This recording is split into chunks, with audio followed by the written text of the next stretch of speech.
ka histori suksesi në Shqipëri. Jo vetëm për kritikët, shumë nxituar, po për nder të gjithë njerëzve të mirë, punës ndershme, të gjithë talenteve dhe potencialeve njerëzore të vendi unë dua sot t'ju bëj një surprizë shumë vogël.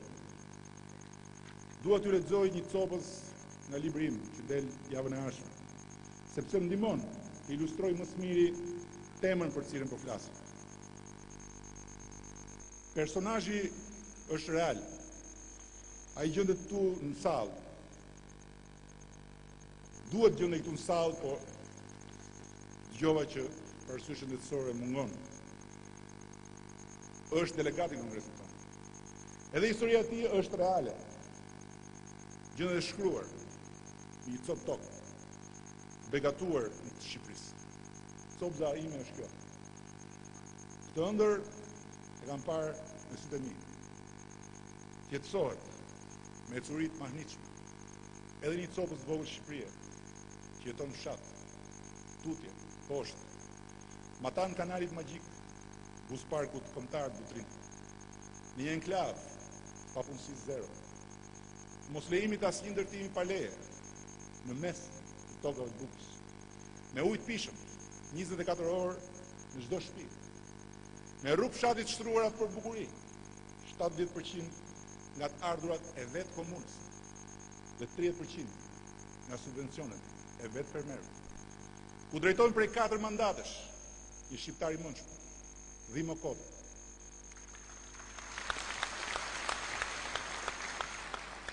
Prej kohë është mësuesi im i admiruar i punëve të fshatit.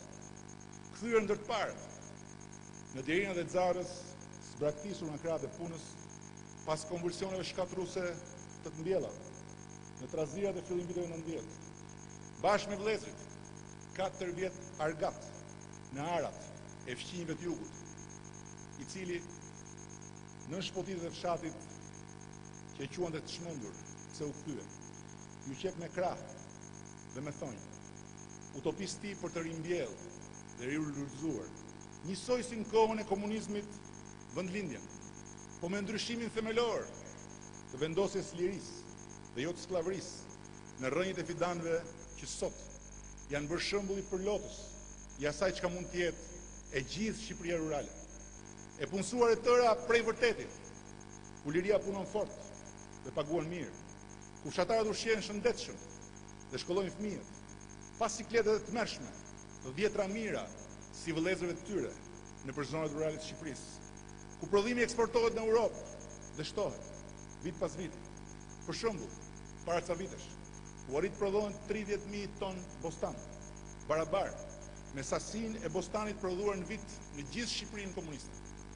E përveç se në vend shkuan Kosovë, Maqedoni, Kroaci, Itali, Holland, Poloni dhe gjetë akoma. Në Xarën e Dhimos, që kur punët treguan se nuk ishte i çmendur, po gjenial. Bashkëtarët e morën hopa dhe e futën në zyrën e krye komunarit. Prej vitesh ka më shumë punë se ç'mund të përballoj komuna me 8.000 frymë. Kështu që janë hapur dhe 250 vende pune për familje nga tjera zona të vendit. Dhe punëtori paguhet në kohë të zakonshme 15.000 lekë të vjetra në ditë, ndërsa kur vijnë ditët intensive të vjeljes prodhimit, rroga minimale është 20.000 lekë në ditë. Komuna mbledh plotësisht taksën e tokës, si askund tjetër në Shqipëri, madje të tokës marrë me qira nga shteti.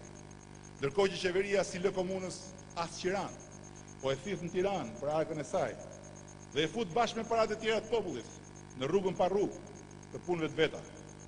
Ashtu siç nuk ja kalon Xarës kullotat që i takojnë, si të gjitha komunave që i kanë marrë ato në administrim, madje për arsyet e mos arsyes partijake, ja ka kaluar një komunë fqinj, edhe një pjesë të kullotave të Xarës.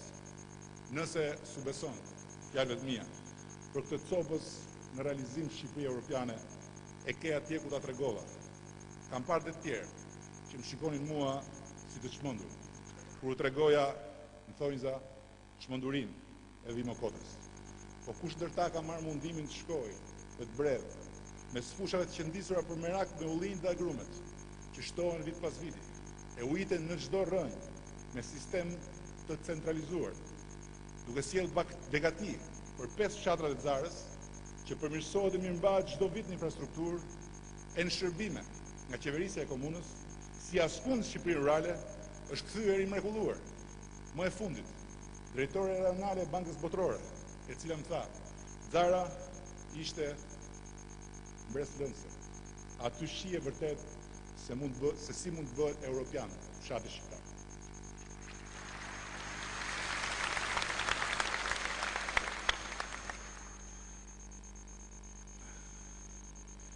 Ky kongres